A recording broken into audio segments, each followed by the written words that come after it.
ప్రతి ఎండాకాలం దాదాపు మా తాతకు నేను మొదటి మనవని, కేశవరావు గారికి నేను మొదటి మనవని. దానిలో సప్పట్లు కొట్టేది రవి. ఒకడు మొదటోడు ఉంటాడు, ఒకడు నడిపోడు ఉంటాడు, ఒకడు ఆఖరోడు ఉంటాడు. గండ్ల సప్పట్లు కొట్టే పడ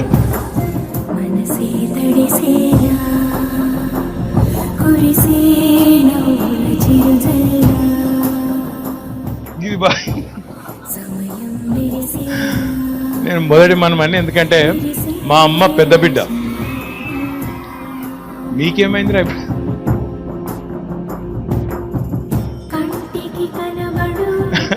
ఇప్పటిదాకా మా చిన్న ఉన్నారు పిల్లలు, ఇప్పుడు ఏమైంది వీళ్ళకు?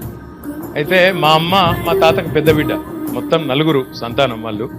మా అమ్మ పెద్ద బిడ్డ, ఇక మీ అందరికీ తెలుసు. ఇక్కడ ఈ ఊళ్ళోనేమో మా అమ్మని రాజ్యం అంటారు, రాజ్యవ అంటారు. ఎందుకంటే అప్పుడు మా తాత ఏంటంటే స్వాతంత్ర సమరయోధుడు. ఆయన బిడ్డ పేరు కూడా స్వరాజ్యం అని పెట్టుకున్నాడు. కాబట్టి ఈ ఊళ్ళో అందరేమో రాజ్యం రాజ్యవ అంటారు.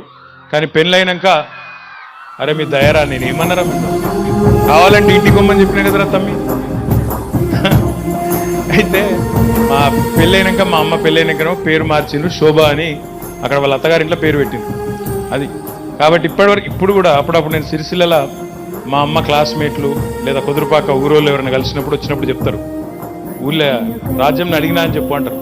మొదలు ఒక్కసారి యాదికి రాదు, రాజ్యం ఎవరో మా అమ్మనా అని చెప్పి మళ్ళా అనిపిస్తుంది. అందుకే రాజ్యం అన్నారంటే పక్కా అన్నట్టు కుదురుపాక వాళ్ళు వీళ్ళు బరాబరిగా వీళ్ళు మా అమ్మమ్మ ఊరోళ్ళని తెలుసుకోవచ్చు.